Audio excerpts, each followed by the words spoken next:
Olá pessoal, tudo bem? Eu sou Renato Silveira. Oi, tá joia, gente? Eu sou Raquel Gomes.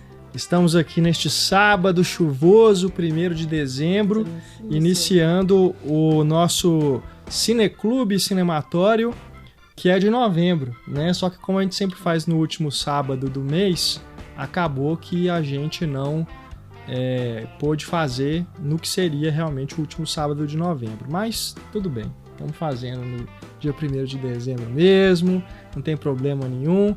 E o filme que foi escolhido para o debate deste mês é um clássico, né? O Grande Ditador, de Charlie Chaplin, filme de 1940, porque neste mês de novembro fizemos uma enquete junto com os nossos padrinhos e madrinhas para escolhermos um filme, e a escolha foi temática, né? Todos os filmes da enquete, o tema era filmes que tratavam de regimes autoritários. Então o Grande Ditador foi o vencedor dessa enquete e eu e a Raquel vamos comentá-lo aqui, né, neste debate que está sendo transmitido ao vivo pelo YouTube, e entraremos nesta edição também ao vivo pelo Instagram. Então vou colocar aqui uma live no nosso Instagram. Você que segue, ainda não segue o Cinematório, siga a gente no Instagram. Lá no Cinematório é só procurar, você encontra a gente. Vamos então começar o nosso debate, Kel. Eu vou admitir que eu estou um pouco nervoso, porque sempre que é um filme clássico, assim, com a fama como tem o Grande Ditador, eu sempre fico meio receoso, assim, de comentar, porque tem um peso, né? Um filme assim tem um peso histórico. Então eu admito que eu estou um pouco nervoso. Mas vamos lá, vamos falar sobre esse filme, né? E antes, pra gente começar, vamos dar a ficha dele aqui direitinho para vocês. Deixa eu abrir aqui pra gente falar. O filme, como eu falei, né, de 1940, dirigido, escrito, produzido, protagonizado pelo Charlie Chaplin. Trilha sonora dele também, né? Exatamente. Fotografia também. Fotografia não. Fotografia do Karl Struss e do Roland Totterow, né? A montagem do Willard Nicol e do Harold Heiss, e a música do Chaplin junto com a Meredith Willson. E no elenco a gente tem a Paulette Goddard, que era casada com o Chaplin nessa época. Temos também o Jack Oakie e o Henry Daniell, entre outros, né? A grande estrela do filme é realmente o Chaplin, como, né, na grande maioria dos filmes que ele realizou. Mas todos os outros atores estão muito bons também. Muito bem, né? E a Paulette Goddard ficou conhecida como a principal leading lady, né, dos filmes do Chaplin. Ela também esteve em Tempos Modernos, né, que foi o filme anterior a esse O Grande Ditador, de 36. E a gente pode começar falando sobre o momento que esse filme foi realizado, né? Ele começou a ser filmado em 1939 e foi lançado em 1940, justamente quando tivemos a eclosão da Segunda Guerra Mundial, né? Quando o Chaplin filmou, ainda não tinha sido declarada a guerra, né? Tanto que depois ele meio que repensou, né, se ele deveria ter feito esse filme sem saber dos horrores que viriam a seguir, né? Porque é uma comédia, né? Uma comédia que tem uma sátira política, claro, mas é um filme feito para rir, né? E, enfim, o próprio Chaplin fez essa reflexão depois, né? Mas, enfim, não tinha como saber na época. E tem sem falar que, assim, é pra rir, mas o riso dele é um riso político também, né? Tem essa questão que você tá rindo, mas você tá refletindo ao mesmo tempo. Tem essa ambiguidade do riso, né? É um humor muito político, assim. Eu acho que é muito importante ele ter captado isso tudo bem no início, quando as coisas já estavam começando a eclodir, assim. Tanto que o filme, ele passa antes né, quando ele é lançado, antes dos Estados Unidos entrarem também na guerra. Né? Então, isso é muito interessante, assim, como que ele estava já percebendo tantas coisas ali no olho do furacão, né? Enquanto as coisas estavam acontecendo mesmo, assim. Exato.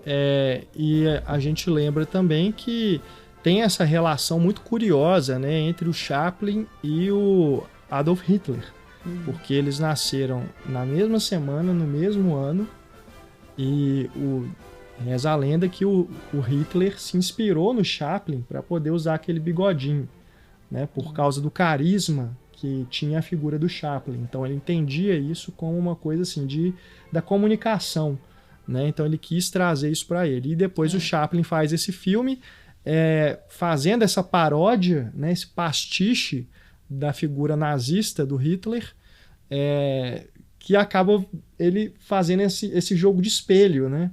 Sim. Que é muito interessante. E que tem também no próprio filme, né? Também, esse sim. jogo de espelho. Sim, porque parece ali no filme que o ditador, o Adenoid Hynkel, o nome é ótimo, né?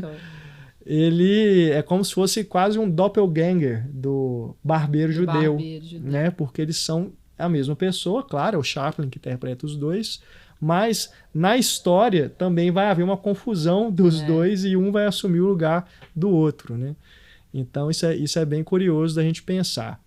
É um filme que ele começa em 1918, na Primeira Guerra, né? Justamente quando esse personagem do barbeiro está servindo o exército, e já ali há uma confusão, porque ele acaba entrando no meio do exército do batalhão rival, inimigo. Né? Essa cena é muito boa, porque ele é todo atrapalhado, obviamente, assim, você já percebe pelo figurino que ele tá deslocado, assim, porque enquanto os outros soldados estão todos, né, alinhados, com seus cintos e tudo, ele tá com o uniforme todo largado, não tá nem usando cinto, mal consegue utilizar as armas. Então, assim, é aquela pessoa boa, né, que tá ali perdido, não sabe nem como usar, nem como se defender, assim.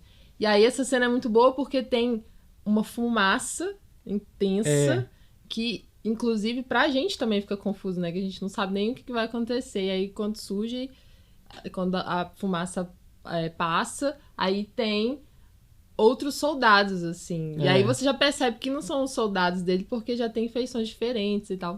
E essa tomada da fumaça, eu acho ela tão bonita. É bonita. Né? Tem uma coisa, uma poesia ali na hora que ele tá entrando, né, no meio da névoa e saindo, que é bonito, né? Uma imagem assim bonita e que a gente não costuma ver essa cena ser lembrada, né? Quando se mostra assim, alguma coisa do grande ditador, né? Tem cenas icônicas, mas essa é muito bonita, né? E ela acaba bem no começo do filme, né? Outras, né? Ela traz uma coisa também, uma simbologia, né? Sim, sim.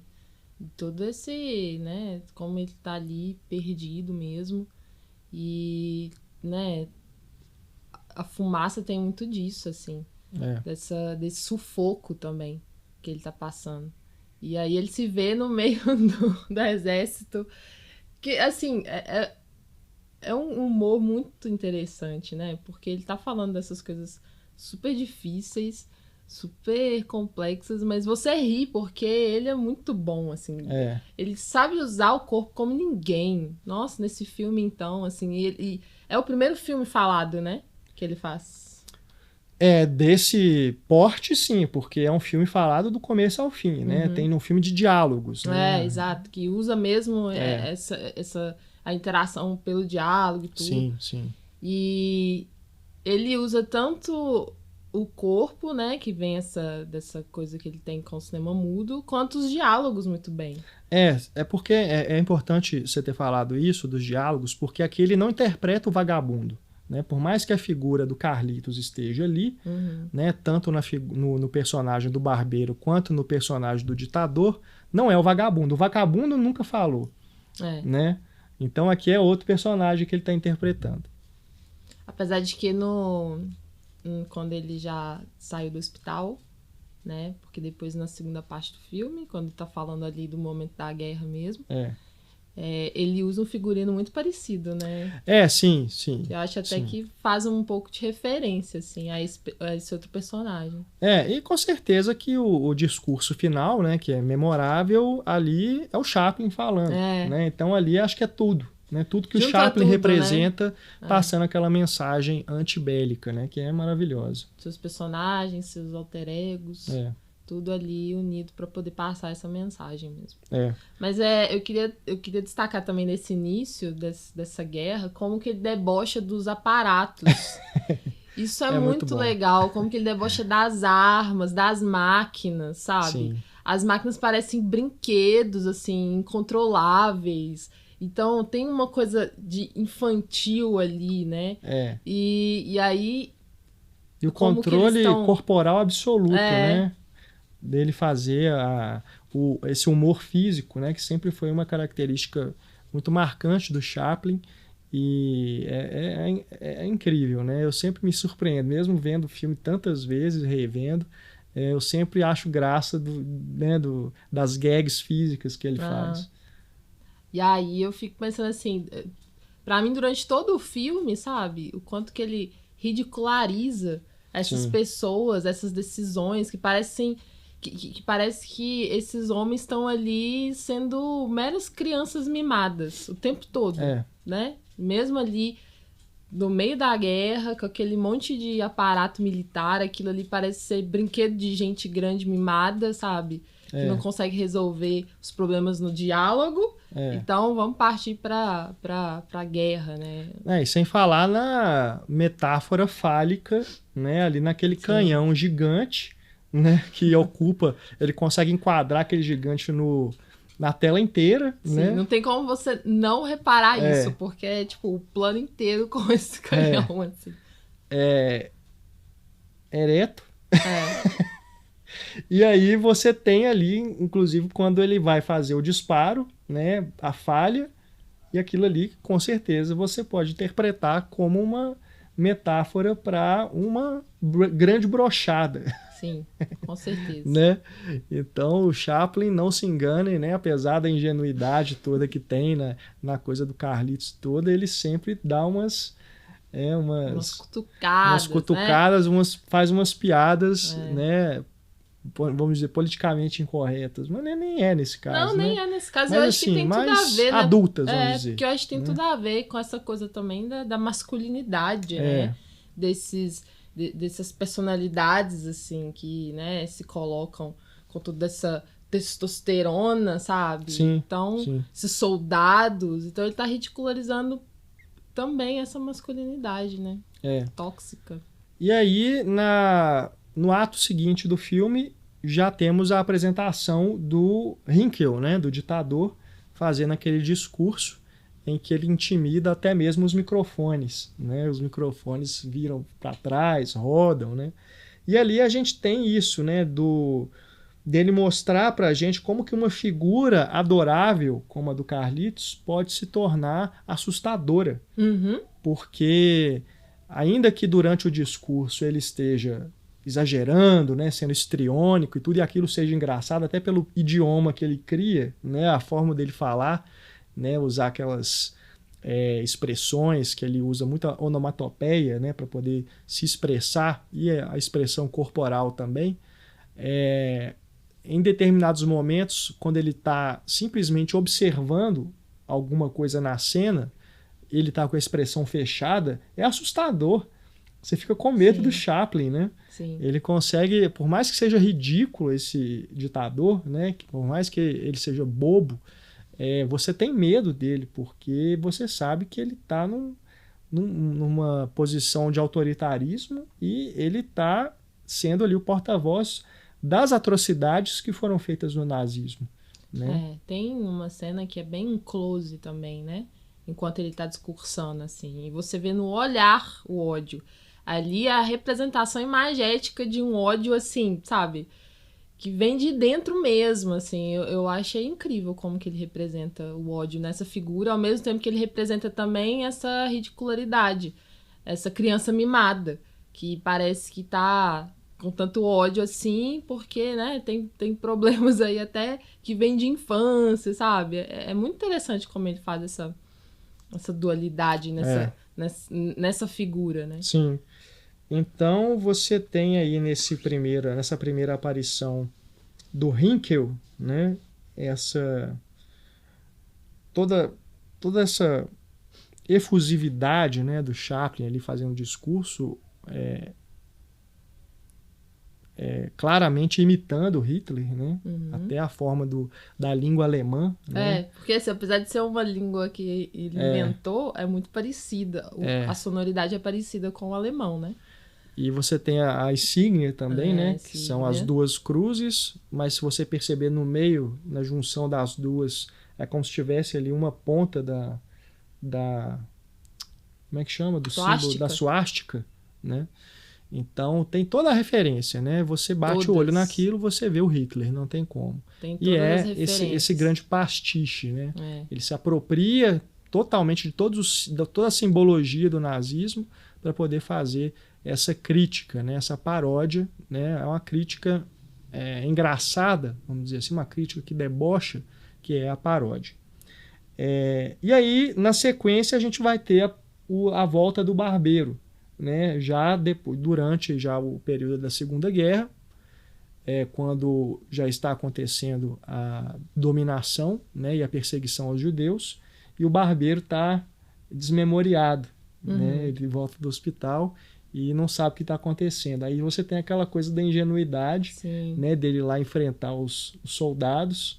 E tem aquela sem cena... saber o que está acontecendo. Ótima com a Paulette Goddard, da panelada na cabeça deles. Né? Essa cena é muito boa, essa sequência toda é muito boa, assim, porque aí ela já aparece, né, super ativa, super resistente, lutando mesmo, sem medo, e ela começa a admirar ele por conta disso, né? Nossa, você tá lutando contra eles, né? É isso que eu falo pra todo mundo, se a gente se junta, a gente consegue vencer, assim. Então ela começa a admirar ele por isso, não sabendo ela que, na verdade, ele tá com amnésia, por isso que ele tá tendo essa coragem toda, né?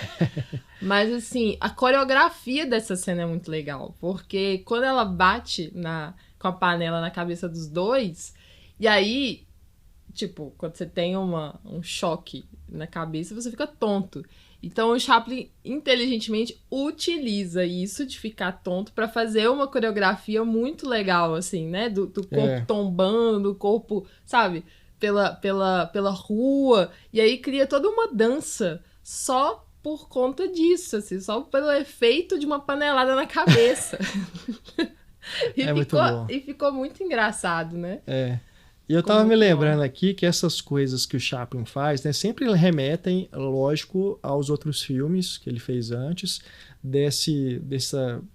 da forma como ele gesticula, né, como ele dança em cena, né, e durante o discurso, né, na cena anterior, do discurso lá do Hinkel, tem uma hora que eu me lembro muito do próprio Tempos Modernos, a hora que ele está fazendo aquela dança lá, que ele está cantando, né, e fazendo aquela dança que ele faz uns gestos assim, com a mão assim, né, e o Hinkel, né, faz isso também. Então, a todo momento ele está trazendo, né, a figura do vagabundo, né, que é o Carlitos. Todo momento ele está trazendo isso para esses dois personagens que são outros, né? Mas que ao mesmo tempo tá ali dentro, né? O Carlitos está toda hora se manifestando, né? Ali no corpo dele. Isso é muito legal.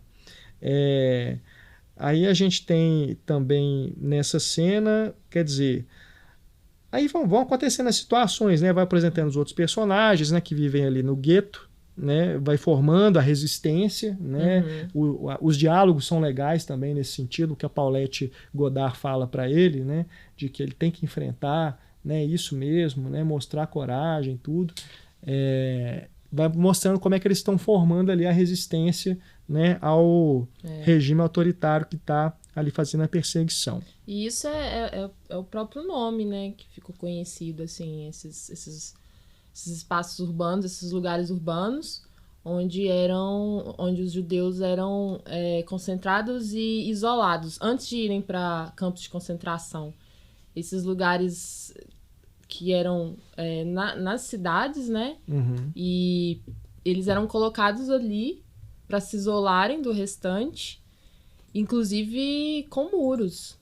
Sim. E aí eu achei interessante, porque tem essa representação ali desses muros também, sabe? Né? Porque entre aquela casa onde eles geralmente se concentram no filme, sim, e a rua, tem esse muro muito grande, assim, que parece que separa, né? Os militares, né? Deles, que estão ali fugindo e resistindo ao mesmo tempo. Então, achei interessante, assim, como que ele resolveu de forma muito simples, sabe? Essa representação do que foi esse isolamento, assim, que os judeus sofreram em suas próprias casas, em suas próprias cidades, né? Simplicidade é uma palavra-chave, né, no cinema do Chaplin, né? Como que ele resolve as coisas, mesmo que ainda ele utilize de cenários, né, muitas vezes mais elaborados, né? Até aqui no próprio Grande Ditador, né, no começo ali na batalha, né, você tem aquela coisa toda da guerra, do aparato, aquela cena do avião rodando, né? Que é outra ótima também. A própria cenário do gueto, né, o palácio lá também do ditador, né, você vê que é uma produção que teve um investimento, que lhe foi feito, né, o Chaplin já era uma figura, né, extremamente respeitada e tudo, tinha o poder todo, com dinheiro para poder fazer os filmes, etc. Mas a simplicidade nas cenas é uma constante, né? Ele resolve com simplicidade, assim, e consegue passar a mensagem imageticamente de forma forte. Né? E temos, claro, que comentar, né, a dança com o globo terrestre. Que isso! Isso, pra mim, não só pra mim, com certeza pra todas as pessoas que amam cinema nesse mundo. É das sequências mais incríveis, sério, da história. Eu fico, assim, hipnotizada, sabe? O quanto que aquilo é representativo. Quanto que aquilo carrega uma mensagem forte. E, mais uma vez, usando de pura simplicidade. Pura simplicidade. Ali você tem essa coisa do personagem que representa o Goebbels, né? Que era o marqueteiro do Hitler, vamos dizer assim. Ele vai insuflando o ego do Hinkel, né? Falando, você vai ser o imperador do mundo, né? Todas as pessoas vão se curvar a você, etc, etc. E aquilo vai subindo, né? Ao ponto dele escalar a cortina. Né? Aquilo vai subindo literalmente, porque ele nem consegue se conter, ele sobe pela cortina, né? E esse momento dele subir a cortina, né? Que ele desliza ali para cima, e depois, na hora de descer também, ele desliza. Nesse momento você vê que o Chaplin está fazendo mágica, né? Porque ele está usando um efeito prático ali, né, na cena, né, ali no cenário, e você, mesmo assim, você sabendo, é uma coisa simples, de novo, e aquilo é encantador, né? Porque, de novo, é simples, é lúdico, e a hora que ele vai fazer o balé com o globo terrestre, né, que é um balão em forma do planeta, aquilo é incrível, né? De novo, vou usar a palavra mágico de novo, porque é isso, né? Se pensar dele ter idealizado essa sequência toda, né? A coreografia e tudo mais, como que isso é representativo desde o início da cena, nesse momento em que ele está, né, se achando, né, o dono do mundo, literalmente, né? Até a última tomada, né, dessa sequência, que é quando o balão explode. Que aí mostra como que um regime autoritário ele é perigoso, mas ao mesmo tempo ele é frágil. Né? Porque aquilo tudo ali pode também ser... Pode não, é uma ilusão de grandeza, porque ninguém é dono das pessoas, ninguém é dono do mundo. Né? Apesar então, de uma hora... ser, né? Uma hora isso vai estourar. Né, a pessoa vai cair da cama. Né? Quem acha que vive nessa ilusão do autoritarismo, que vai resolver tudo na violência, né? No grito, etc., né? Uma hora isso vai acabar. Porque, e é interessante também, mais uma vez, assim, como que isso remete a uma criança mimada, né? Porque até como ele brinca com essa bola... E quando a bola estoura, como que ele fica triste, assim, sabe? Você até espera que ele vai chorar, abrir o berreiro, como a gente diz quando uma criança, né, se frustra. Então, é belíssimo, assim. E você fico encantada. Você usou a palavra perfeita agora, que é isso dele ser um crianção, né? Porque as cenas seguintes vão comprovar isso. Quando ele vai encontrar com o Napolone, né, que é o Napalone, Acho que é Napalone. Napalone. Que é o ditador, que é uma mistura do Napoleão com o Mussolini. Né? O nome dele. Ó, nosso cachorro tá latindo aqui, tá, gente? Então você tem nessa cena que aí vai ter aquela guerra de comida, eles lá na cadeira de barbeiro, né? Um querendo ficar mais alto que o outro. Isso é coisa de criança, Total. né? E aí chega o jornalista da imprensa querendo saber, poxa, e aí, como é que tá a conferência? Tá tendo guerra de comida. E é muito interessante quando ele coloca, né, esse personagem do Napalone, porque aí entra a questão da competitividade, né? De quem é melhor, de quem é mais forte, né? Da comparação, assim, de quem é mais autoritário. Eu que quero... Vira uma coisa de criança mesmo, assim, de imaturidade total. Tipo, eu quero invadir essa cidade antes de você. E pronto, é isso. Aí eles ficam nessa disputa. E tem essa coisa da representação, assim, de quem tem mais poder, né? Sentar na cadeira mais alta. Então, a cadeira é a cadeira de salão, né? Cadeira de barbeiro. Então, dá pra você mover ela pra cima ou pra baixo. Então, quando um vai falar... move pra cima, o outro fala, move pra cima também. Aí eles ficam nessa disputa interminável sobre quem é melhor do que o outro. Assim. É muito bom. É bom demais. É muito bom. É aquilo do... corpo fala, né? O corpo fala, Literalmente, no caso do Chaplin, ele fala com o corpo, né? E com esse gestual, essas gags físicas. Ótimo a frustração que o Rinkel sofre, assim, também, porque...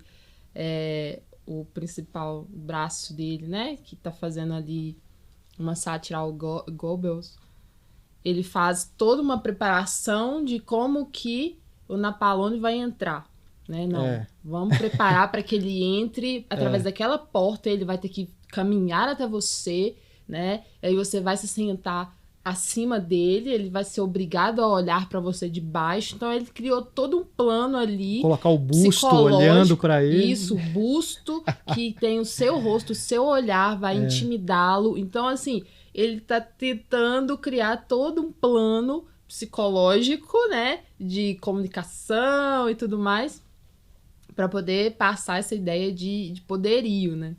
E intimidar o Napalone. Só que o Napalone, quando chega, acaba com qualquer dos planos que eles tenham pensado, porque ele já chega por uma porta diferente, já vem e bate no Rickel, e ele cai, enfim. Tudo vai... tudo... É muito bom. Nossa. Tudo que eles tinham pensado vai por água abaixo. Aí vai ter, depois dessa cena, né, a hora que eles vão fazer lá o acordo, né, e que eles brigam de fato com a comida, né, aquela ali é uma bagunça, né, o espaguete, que é um elástico, que ele fica tentando puxar e ele não consegue arrebentar um espaguete. Não. Você vê quanto que é ridículo, né, esse cara. Porque, inclusive, a comida tem uma cena que ele... coloca a comida maior do que eles. Eles ficam pequenininhos, assim. Então parece uma coisa até meio desenho animado. Total, cartoon. Né? Cartoon. E reduz eles a uma insignificância completa. Muito bom. Muito bom. E aí tem uma outra cena com o barbeiro que envolve comida também, que é maravilhosa, né? Que é a hora que eles vão ter que decidir quem que vai se sacrificar, né? Para ir lá derrubar o ditador. E aí eles fazem um esquema que a personagem da Paulette Goddard vai colocar uma moeda dentro dos bolinhos lá, e quem achar o bolinho, comer o bolinho que tem uma moeda, vai ser o que vai se sacrificar. Na verdade, é o Schultz que tem esse plano de colocar a moeda para um deles achar e ser o responsável de se sacrificar, né? Para explodir o local lá. Só que a personagem dela... vê o quanto que isso é errado. E aí ela acaba fazendo o seguinte, ela coloca uma moeda em todos. Então todos vão acabar comendo a moeda. Então ela acaba com o plano dos Schultz também, né? Só que aí cada um, na hora que acha a moeda, quer passar pro outro para se livrar, né? Porque eles não sabem, né, que todos os bolinhos têm moedas. Então o primeiro acha, aí disfarça, tampa com a colher. O segundo acha, engole, que é o Chaplin, né? Começa a tentar engolir. Todos vão tentando ali passar a moeda pro próximo, assim. Isso é muito bom. Isso é muito engraçado. E o final da cena que tem a melhor piada dela, né? Porque a hora que ele cospe as moedas, e aí a Paulette Goddard fala, né? Que fala o plano dela, que ela colocou moeda em todos. Aí, despistadamente, ele vai lá, pega as 3 moedas e bota no bolso. Ótimo. Tipo assim, mesmo que a gente esteja aqui discutindo várias coisas, eu preciso pegar essas moedinhas também, sabe? É muito Porque bom. Muito bom não mesmo. não vamos deixar moedinhas por aí. Olha só, não, o Chaplin, né, ele... Claro que ele foi influente para uma geração que até hoje, né, as gerações mais novas se inspiram nele. Quando a gente vê os filmes do Chaplin, né, aqui, O Grande Ditador, Tempos Modernos, O Circo, Em Busca do Ouro, aí a gente vai lembrando de outros comediantes, né, por exemplo, o Jerry Lewis, aqui no Brasil, Renato Aragão. Lembra demais, assim, o Renato. Vários outros, né? Até o próprio Mazzaropi também, né? Tem muito do humor, desse humor físico que é uma inspiração, né? O Chaplin para eles.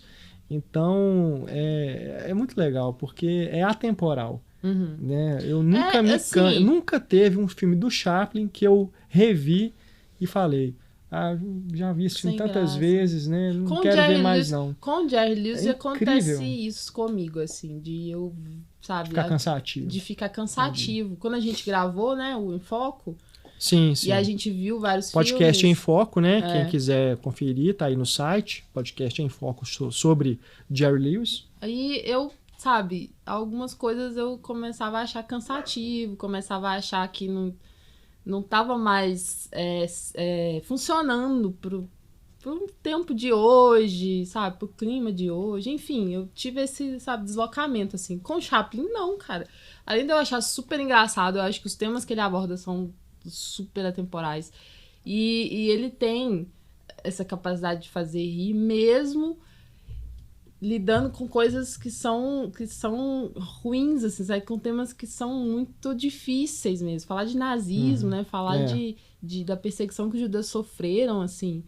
Ele tem sensibilidade para lidar com isso. Não é um humor que vai ser ofensivo, né? Não é um humor que vai estar, sei lá, lidando com esse limite. Porque esse limite é muito difícil também, né? Às vezes a gente acha que tudo bem, mas para quem para quem vive certa situação, ou quem passou por aquilo, não tá tudo bem, assim. Claro que a gente não tá, né, no nosso lugar de fala, que a gente não tem nem parentes. Eu não tenho, pelo menos, parentes, né, que são da Europa, que são judeus e tudo mais, assim. Mas eu percebo pelo filme que ele tem uma perseguição, exato. Né? Eu percebo no sentido. filme que tem uma sensibilidade com essa questão, assim, sabe? Tanto que ele ridiculariza são os nazistas ao extremo, né? E o respeito que ele coloca ali nos personagens judeus é muito interessante, assim, porque são os personagens que estão resistindo, né? Que estão tentando seguir a vida. A personagem feminina eu achei sensacional, assim. Ela, sabe, eu fiquei pensando que talvez agora que ele vai se apaixonar por ela, ela vai virar ali o interessinho romântico. Não. O interesse romântico é, assim, uma camadinha muito sutil que não faz nem diferença na relação deles, né? É uma coisa assim. Ela é extremamente politizada, essa mulher de resistência, ela inspira ele a ser assim também. E, enfim, eu achei, sabe, no Tempos Modernos ricas. tem uma coisa mais, assim, do romance, né, entre eles, mas aqui não. Né? Não, aqui não. Você percebe que eles estão, né, isso. porque inclusive eles saem, que eles estão apaixonadinhos, porque eles saem juntos, mas assim, a questão política é mais forte. E eles se conheceram por uma luta ali, né, que ele estava sendo perseguido pelo soldado, e ela vai defender ele. Então eles se conheceram ali numa situação de resistência, e assim é durante todo o filme, sabe? Ela não vai perdendo essa agência, essa importância política. Ela continua encabeçando tudo. Ela continua, sabe? Sendo muito forte e determinada. E é lindo também como termina, né? Sim. Ela representa toda a esperança da sociedade, assim. E agora, é curioso o que você falou, né? De ser atemporal, porque ele fez os filmes todos no calor do momento. Né? Aqui ele está falando da Segunda Guerra no momento em que estava começando e que tinha essa coisa do nazismo, né? Já assombrando o mundo inteiro. Tempos modernos ele vai lidar com essa questão que também é muito atual na época, mas que até hoje é atemporal. Pra você ver, né, como que a gente... É aquela coisa pegar, que a gente comenta, né? A luta sempre continua, nunca acaba. Se a gente pegar aí o Luzes da Cidade, o Circo, Em Busca do Ouro, né? É claro que assim, alguns filmes todos, né, não são todos que vão ter essa coisa atemporal, alguns ficam, né, mesmo assim, coisas da época, né, as histórias que ele conta e tudo, mas ainda assim, esses que são mais famosos, eles são lembrados até hoje, são vistos até hoje justamente por isso, né, mesmo que eles tenham sido feitos para comentar o momento atual do mundo, até hoje você ainda encontra reverberações da mensagem que ele queria passar. Sim. Né? Então, o que é assustador se você pensar que hoje, né, 2018, a gente escuta o discurso final dele e aquilo cai como uma luva no momento que a gente está vivendo. Né? É uma coisa que é assustadora. Agora, sobre esse discurso final, que é emocionante, e você percebe que o próprio Chaplin ali em cena está emocionado falando aquilo, né? Eu tenho uma impressão assim de que vamos pensar o seguinte, não tem nada, não tem nenhum tipo de registro como teria se fosse hoje, em que tudo é filmado o tempo inteiro, tudo é registrado, mas não tem nenhum registro histórico tão contundente quanto esse discurso do Chaplin que coloca um fim à guerra. Então, quando eu penso no fim da Segunda Guerra, a imagem que me vem à cabeça é o discurso do Chaplin, sabe? Nossa. E você pensar que ele fez, ficção, né? e ele fez esse discurso antes da guerra começar, né? É uma coisa mais maluca ainda. Você pensar que ele colocou um fim da guerra antes da guerra começar, né? Ele já sacou o que ia acontecer, né? A partir dali. Então ele já meio se antecipou, né? Ao que viria pela frente. Essa leitura de mundo muito mas bem feita, assim, cara, é tão icônico aquilo, né? A mensagem dele, ela é universal, ela é atemporal. A Segunda Guerra, né, pelo próprio nome a gente sabe, não foi a primeira, então aquilo ali serviria em outra época de qualquer jeito. Mas é impressionante pelo contexto em que ela foi feita, que essa cena foi filmada, né? E o que motivou o Chaplin a fazer esse discurso é uma coisa que justifica-se, né? Isso ser um marco do cinema, né? Um marco da história do cinema. Com certeza, assim, várias cenas, e essa do discurso é quando ele usa o poder da palavra mesmo, que ele tá a todo momento, não só nesse filme, mas na carreira dele, usando esse poder das imagens, do corpo, da dança, da coreografia, né? E ali ele se concentra no poder da palavra mesmo. É o... Que sabe? Né, que nunca foi o que a gente associou ao Chaplin, né? E como que ele faz bem, né? Porque, inclusive, ele vai numa crescente, assim. E no início o personagem tá completamente inseguro, porque ele tem que se passar por um outro, né? Que é o do ditador, que é o completo oposto dele. E ele tá super inseguro. Não vou conseguir, eu não vou conseguir. E aí o amigo dele, que é o Schultz, fala uma coisa também que me arrepia, porque ele fala, mas você é a nossa única esperança, sabe? Então isso acorda ele. Quando ele fala, poxa, eu tenho que pensar no coletivo. Eu tô inseguro, tô com medo, mas assim, se essa é uma esperança para a sociedade, é o que eu tenho que fazer. E aí ele vai, mesmo começando assim, né, errático, tanto inseguro, aí ele começa a acreditar e fala o que, sei lá, tá engasgado na garganta de sei lá quantas pessoas nesse mundo, sabe? Ali é uma voz do mundo falando, do mundo humano, de toda uma questão mesmo de pensar a humanidade, né, como um todo, e não numa lógica de poder, numa lógica de ódio, de perseguição. É isso, assim. Ele...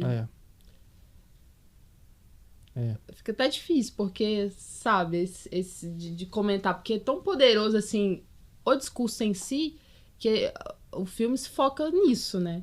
Sim. Ele vai ali ter esse close e você sente a emoção junto. E aí, quando ele manda a mensagem pra Hannah, é maravilhoso também, porque aí corta pra Hannah e a Hannah tá olhando pro céu, né? Ela tava no chão, devastada, porque o país onde os judeus tinham, né, tinham sido acolhidos, porque estavam fugindo e, enfim, acreditavam que era um lugar de esperança, né? Tava sendo invadido. E aí ela tava completamente devastada no chão, mas através desse contato telepático, né? Da mensagem dele, porque ele chama por ela.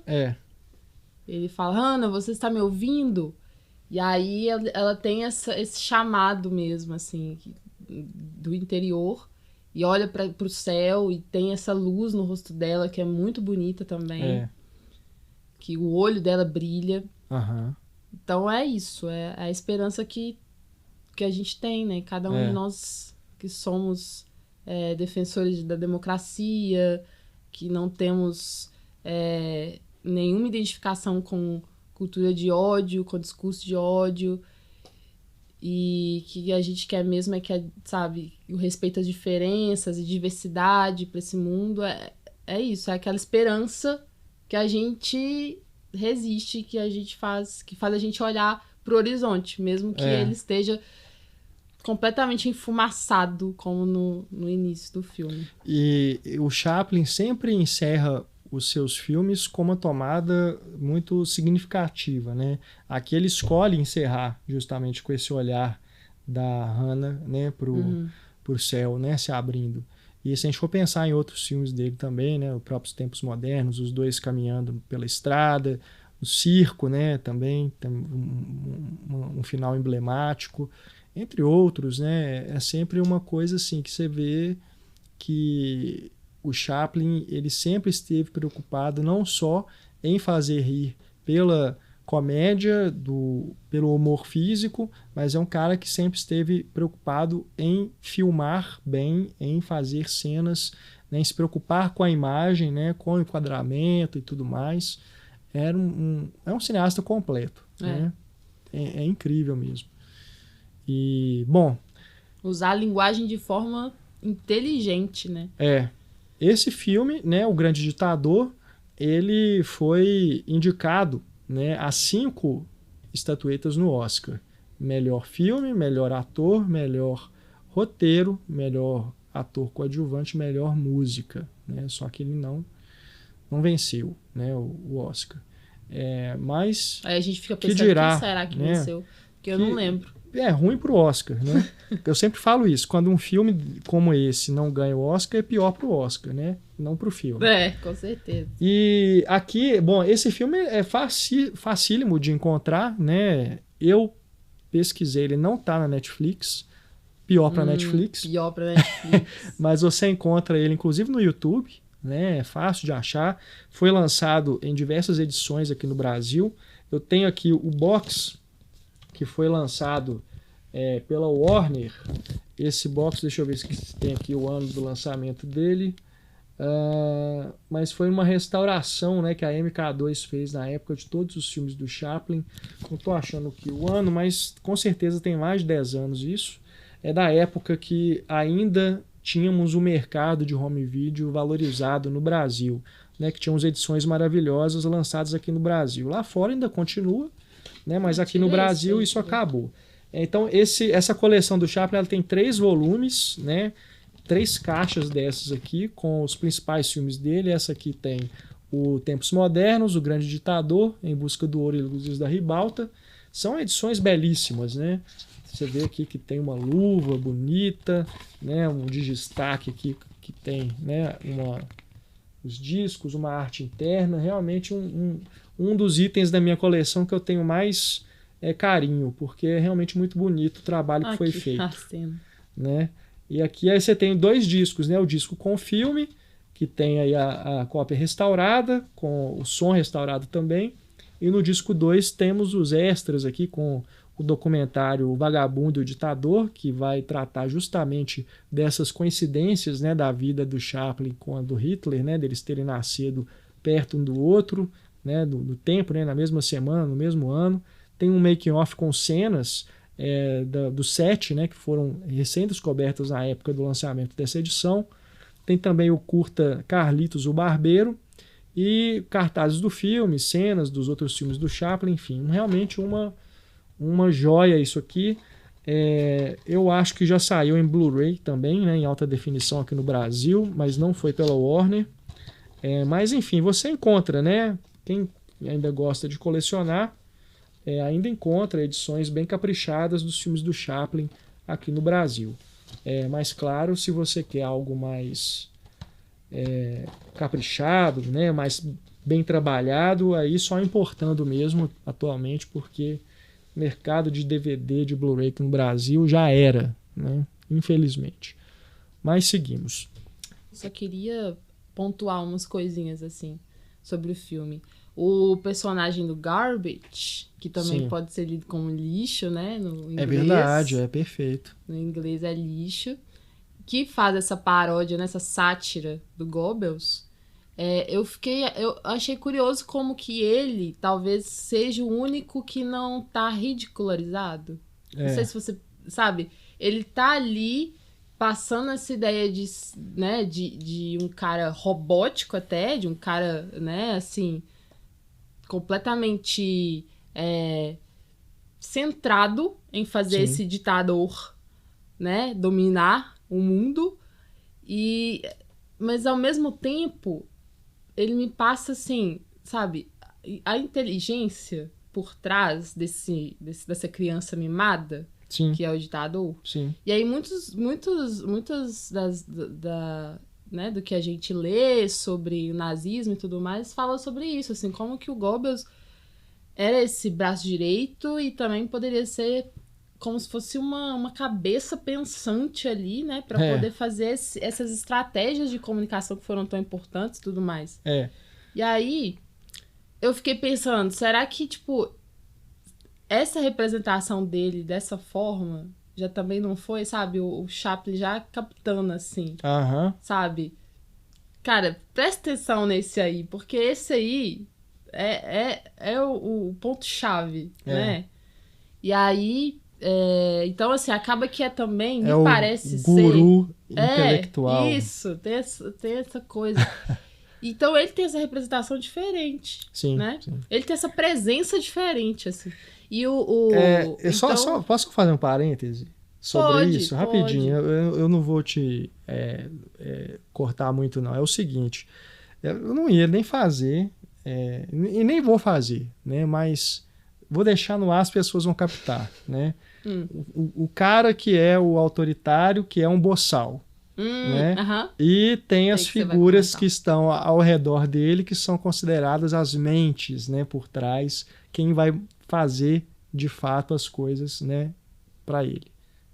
É só uma comparação com o que a gente vê por aí nos noticiários. Não precisa dizer mais nada, né? Tá bom? Então, não precisa dizer mais nada. Era só isso. Fecha parênteses. Ótimo, adorei seu parênteses. É isso mesmo.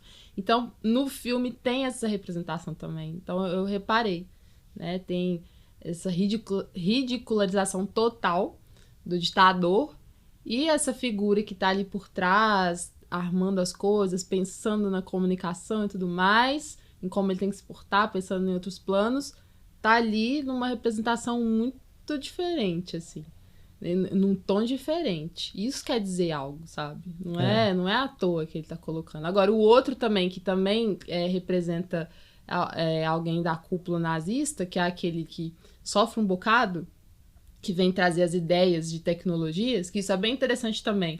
Como que vem trazendo as ideias de tecnologia para ele, né? Não, olha, a gente inventou um paraquedas aqui, encontrei essa invenção desse novo paraquedas, Aí quem já viu o filme vai lembrar que é muito engraçado, assim, porque é o paraquedas portátil. Aí vai fazer o teste, o cara, né, só se joga pela janela e aí você já sabe o que acontece, assim.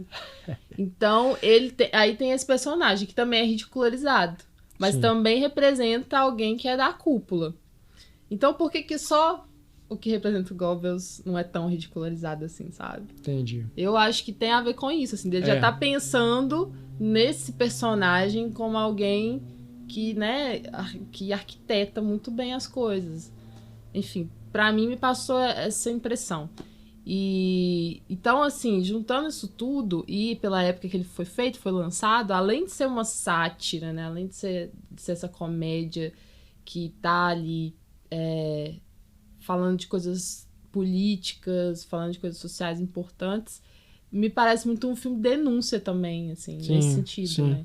De, sabe, tá denunciando algo que tá acontecendo mesmo. Então, gente, vamos, né? Vamos ficar atento, olha, sabe? Então, inclusive eu tava lendo que esse discurso final depois foi interpretado como comunista. Ele, acho que foi no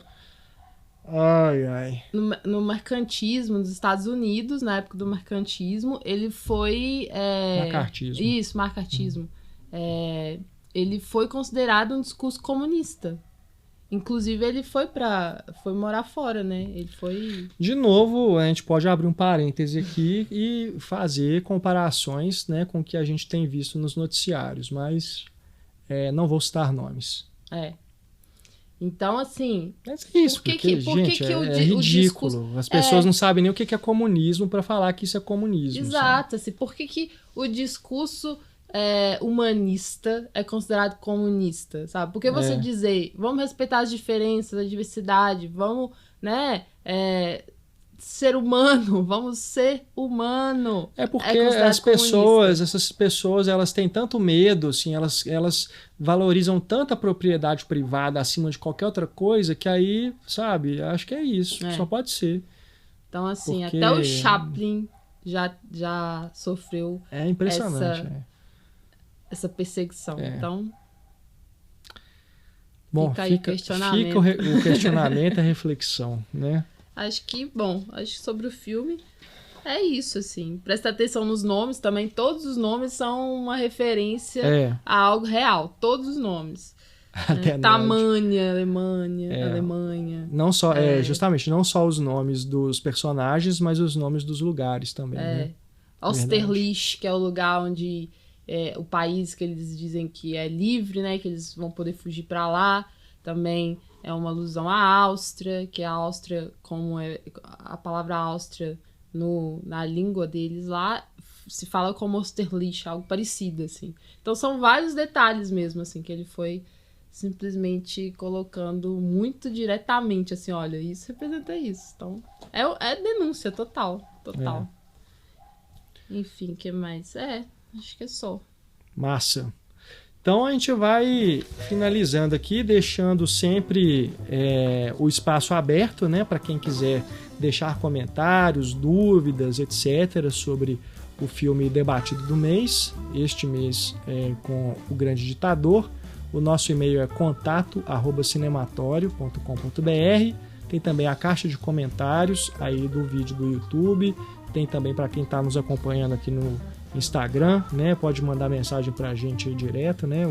Mensagem direta. Temos também o Twitter, Facebook, então você tem vários meios de entrar em contato conosco. Não é isso, Raquel? Isso mesmo.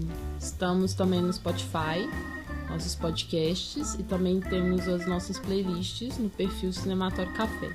O perfil dos podcasts é só Cinematório. Isso, e continuem seguindo a gente aqui no YouTube, né? Porque em breve a gente vai ter mais conteúdo aqui. Como a gente falou aqui um pouquinho antes, estamos sem tempo, né? Esse semestre está muito corrido, está apertado, mas temos material vindo por aí, tá? Nos próximos meses, 2019 começando, as coisas acalmando aqui para mim e para a Raquel, a gente vai voltar a produzir aqui para o YouTube, né? Mais conteúdo em vídeo, né? Trazendo aí mais análises, né? Mais comentários sobre filmes clássicos, né, que a gente sabe que é um pedido constante aí de vocês que nos acompanham. Então, fiquem tranquilos, tá? Só um pouquinho mais de paciência e a gente vai trazer mais conteúdo de cinema para vocês, tá bom?